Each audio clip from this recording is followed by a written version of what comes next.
I'm going to attempt to put together a timeline of events in such a way to build a story based on a true story based on an event that happened in the Bible in Galatians chapter 2, about James the Just and these one phrase men from James. It turns out that there's a problem in Catholicism, and that is apostolic procession and the infallibility of the saints. So, this infallibility means that if you're the Pope in the Catholic religion, you're just like the apostles, and the apostles were infallible, therefore their writings were infallible. And if their writings were infallible, then indeed the Bible has to be completely and totally axiomatic, which means that it's perfectly and completely without flaw and completely true. But then we have the dilemma of, well, if an apostle has not been preaching the gospel aright, then how do we know that the preaching that we're getting is right? And so you're probably wondering, well, wait a minute, how are you saying that the Bible itself could be flawed? Well, this was a dilemma that somebody else had when they were writing a commentary on the book of Galatians. So the first thing I would suggest is to read the whole book of Galatians before you make a comment, particularly chapter 2, where Paul withstood Peter to his face because he was to be blamed. And why was he to be blamed? Because he moved away from this Gentile table where he was eating possibly shrimp and calamari to eat with the kosher Jews. Now, we can go back to Acts chapter 10 and see where Peter was sent to Cornelius when he was told to kill and eat food that was unkosher. But he had to go back to, obviously, the elders in the church in Acts chapter 11. So this requires you reading a little bit more. And if you're not familiar with these things, well, too bad. No.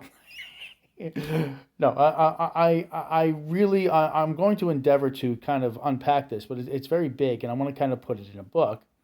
And since I'm not doing it, I'm just going to pick up and I'm going to do it. So here's where I want to start. This event that happened in Galatians chapter 2, where Paul said to Peter, or said that he was to be blamed because he was not preaching the gospel aright.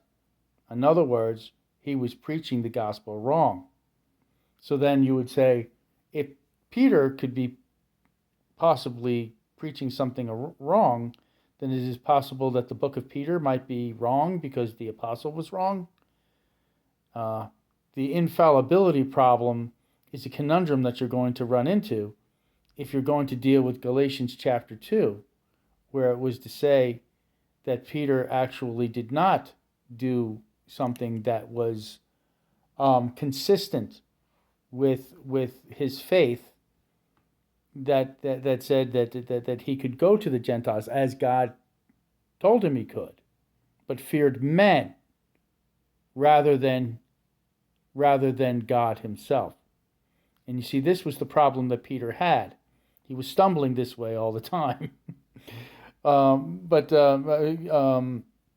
Peter got his marching orders from James. And this is why men from James came up, because if men from James was mentioned specifically, well, they weren't, James didn't send them, but they were from James.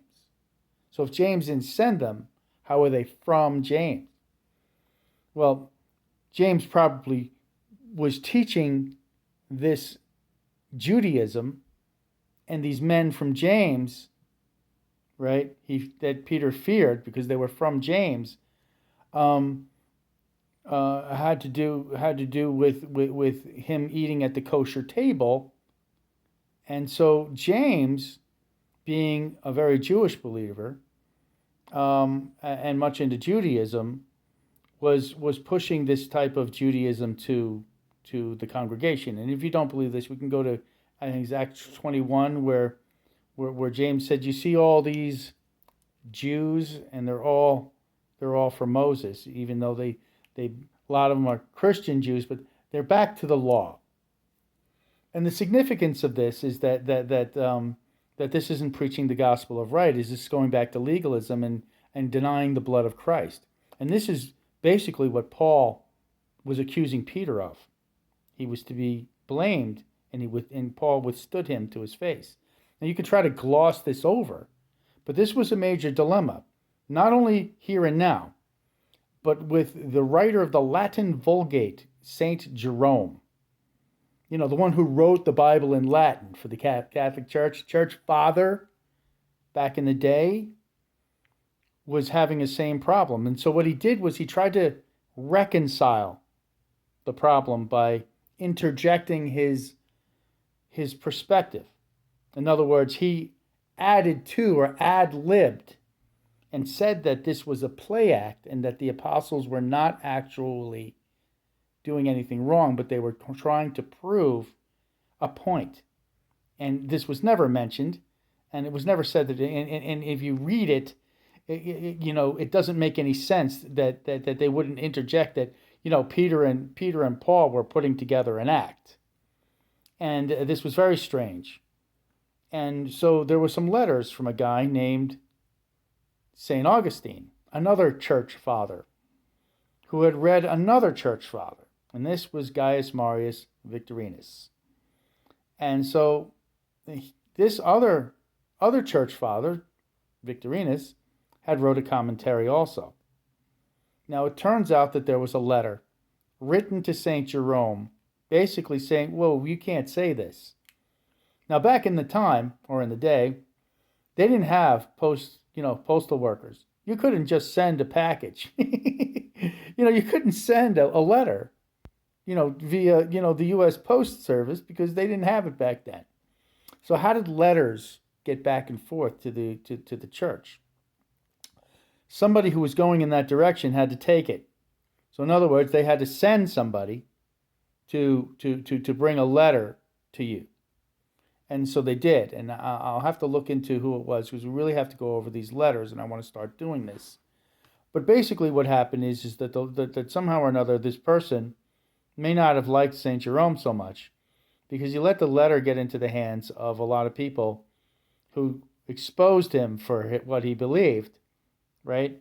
And it caused a lot of ridicule to St. Jerome for making such a insertion, or maybe not insertion, but inserting his ideas on what is written, to take it beyond what is written, to try to read into it something, because he could not reconcile the idea that an apostle could be wrong.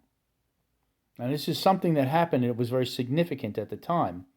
And these letters went back and forth. I think it was around 72, if you look at the letters of St. Augustine.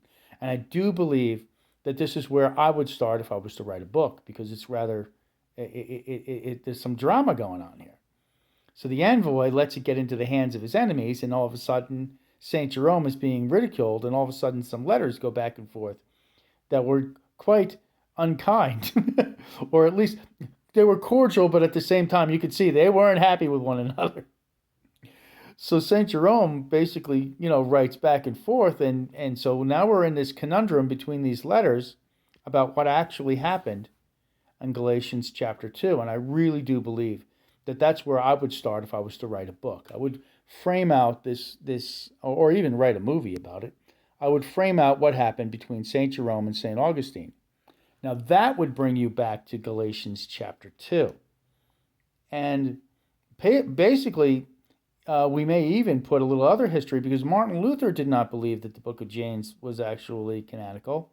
And the history of the books was that a lot of them were disputed, and where these disputes came from. So putting together some cohesive, kind of story, but at the same time picking a point in history to kind of go back and forth, I would start with the letters of St. Jerome. I mean, that's where I would be. Now, this is a 10-minute video. But basically what I'm trying to say is that I want to go back from St. Jerome to Galatians chapter 2. And then I want to wind up all the way back to Genesis chapter 15, 17, and 21. That having been said, I know a lot of people want me to start to do a series on James, so I figured I'd start here. Have a good night.